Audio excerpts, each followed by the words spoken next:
तो भारत ने मालदीव के ऊपर एक और शिकंजा कसना शुरू कर दिया है और जो प्रोजेक्ट भारत मालदीव में सेटअप करने वाला था, उस प्रोजेक्ट को अब दूसरे देशों में शिफ्ट कर दिया जा रहा है।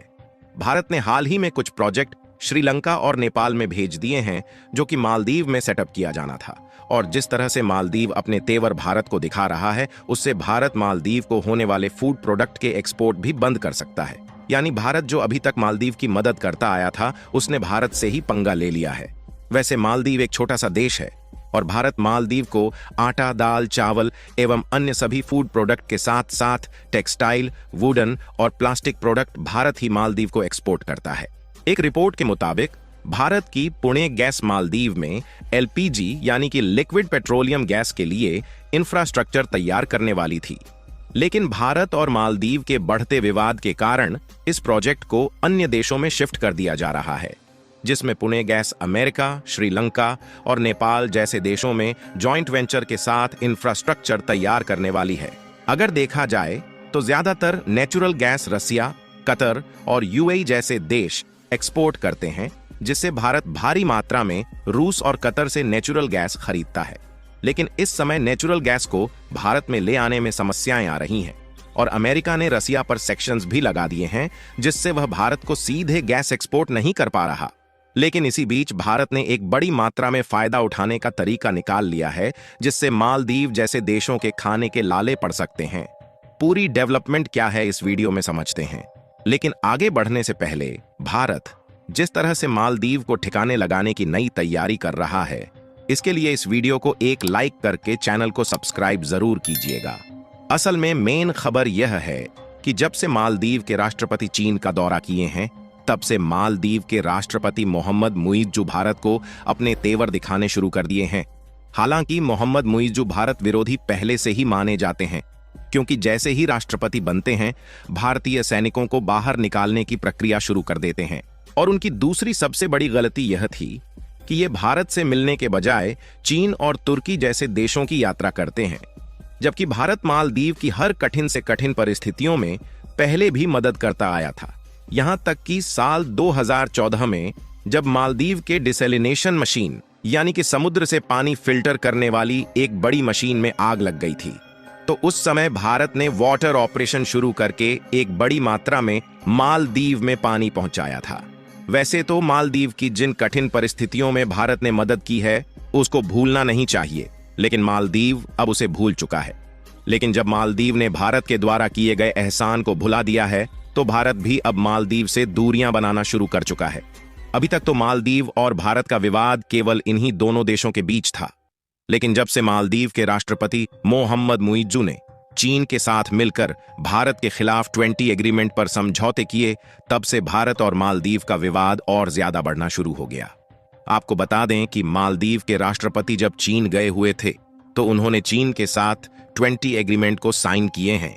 और अगर इस पर ध्यान दिया जाए तो ये सारे एग्रीमेंट भारत और मालदीव के रिलेशन पूरी तरह से खत्म करने के लिए ही किए गए हैं। इसीलिए भारत ने भी मालदीव से दूरी बनाने की तैयारी शुरू कर दी और पहले जो इंफ्रास्ट्रक्चर मालदीव में तैयार करने के लिए भारत खर्च करता था, अब उसी खर्चे से लक्षद्वीप को एक अच्छा टूरिस्ट सेक्टर बनाया जा रहा है और लक्षद्वीप में वह सारी सुविधाएं प्रदान करने की कोशिश की जा रही है जो मालदीव में भी नहीं मिल पाती। और भारत कुछ एलपीजी प्रोजेक्ट मालदीव में जॉइंट वेंचर में स्थापित करने वाला था, जिसे अब श्रीलंका, नेपाल और अमेरिका जैसे देशों में शिफ्ट किया जा रहा है। लाल सागर में हूथी विद्रोहियों के हमले के कारण भारत का जो ट्रेड रूट है, वह डिस्टर्ब हो रहा है। इसके लिए भारत की पुणे गैस एलपीजी प्रोजेक्ट का इंफ्रास्ट्रक्चर अमेरिका की एक कंपनी के साथ ज्वाइंट वेंचर में सेटअप करने जा रही हैं।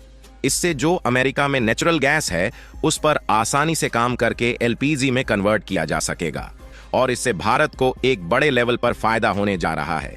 यही नहीं, इसके अलावा इस रिपोर्ट के मुताबिक पुणे गैस अपने इंफ्रास्ट्रक्चर को श्रीलंका में भी एक्सपैंड करने जा रही है, जिससे भारत और श्रीलंका के ट्रेड रिलेशंस और भी मजबूत हो सके। अगर भारत श्रीलंका और नेपाल जैसे देशों के साथ ट्रेड रिलेशंस कमजोर करता है, तो चीन उसमें कूद सकता है। लेकिन भारत इस गलती को बिल्कुल भी नहीं करने वाला है और श्रीलंका के साथ अपने ट्रेड रिलेशंस को पहले से ही मजबूत करना शुरू कर दिया है। इस समय श्रीलंका में एलपीजी गैस की डिमांड बहुत ही ज्यादा है और इसीलिए पुणे गैस श्रीलंका के मार्केट एक्सेस को लेना शुरू कर दिया है। इसके अलावा भी भारत की बड़ी बड़ी कंपनियां श्रीलंका और नेपाल जैसे देशों में रिन्यूएबल एनर्जी के प्रोजेक्ट सेटअप करने वाली है। इससे होगा ये जो क्रूड ऑयल का इंपोर्ट है उसमें कटौती की जा सकेगी और जो थोड़ी बहुत रिक्वायरमेंट होगी वह भारत में ही पाए जाने वाले क्रूड ऑयल से की जा सकेगी। और भारत के पास दुनिया की सबसे बड़ी ऑयल रिफाइनरी मौजूद है जो कि गुजरात के जामनगर में मौजूद है, जिसे रिलायंस ऑपरेट करती है। इसके अलावा इससे एक और फायदा होगा, वह यह है कि भारत रसिया और यूएई से क्रूड ऑयल इंपोर्ट करके अन्य देशों को एक्सपोर्ट करेगा, जिससे एक मोटा पैसा भारत की अर्थव्यवस्था में आ सकेगा। क्योंकि इस समय देखा जाए तो भारत के साथ यूएई ने एफटीए यानी कि फ्री ट्रेड एग्रीमेंट भी साइन कर लिया है और इसके साथ साथ यूएई भारत को सस्ते दामों में क्रूड ऑयल भी ऑफर कर रहा है। और अगर देखा जाए तो ऑलरेडी भारत ने एक बड़ी मात्रा में क्रूड ऑयल यूएई से परचेज किया है और भारत इस साल यानी कि 2024 में सीधे रुपए में यूएई के साथ डील करने वाला है। भारत यूएई से petroleum product, jewellery, metals, stones के अलावा कुछ वुडन प्रोडक्ट भी इंपोर्ट करता है। यूएई से भारत को इंपोर्ट होने वाले प्रोडक्ट की वैल्यू लगभग $53 बिलियन के आसपास है। और अब भारत ने यूएई के साथ एफटीए साइन कर लिया है, जिससे यूएई भारत से सीधे रुपए में डील एक्सेप्ट करने वाला है। और इससे सबसे बड़ा फायदा भारत को होने वाला है, क्योंकि इससे भारत की विदेशी मुद्रा बची रहेगी और भारत इसका यूज दूसरे देशों के साथ बायलैटरल ट्रेड के लिए कर सकता है। हाल ही में एक हफ्ते पहले यूएई के प्रेसिडेंट गुजरात की एक समिट में आए हुए थे, जहां पर भारत और यूएई के बायलैटरल ट्रेड को और भी ज्यादा बढ़ाने की बात की गई। इसके अलावा भारत से यूएई को होने वाले एक्सपोर्ट में लगातार इजाफा देखने को मिल रहा है, जिसमें हर साल लगभग $3 बिलियन की बढ़ोतरी हो रही है। यदि पिछले ईयर भारत से यूएई को होने वाला एक्सपोर्ट देखा जाए तो उसकी वैल्यू लगभग $32 बिलियन के आसपास है। यानी कुल मिलाकर भारत ने अन्य देशों के साथ अपने बायलैटरल ट्रेड को बढ़ाने की प्रक्रिया शुरू कर दी है। इसके साथ साथ जो प्रोजेक्ट मालदीव में सेटअप किया जाना था उसको अन्य देशों में शिफ्ट किया जा रहा है और भारत के सभी लोगों ने मालदीव के एयर टिकट और होटल्स की बुकिंग को कैंसिल कर दिया है, जिससे मालदीव की पूरी अर्थव्यवस्था सड़क पर आने की कगार पर पहुंच चुकी है। चीन भले ही मालदीव का साथ देने की बात कह रहा है, लेकिन वह इस तरह से मालदीव को कर्ज में डुबाता चला जाएगा। अगर आप देखें तो मालदीव वही गलती कर रहा है जो गलती को कुछ सालों पहले श्रीलंका ने चीन के साथ हाथ मिलाकर की थी।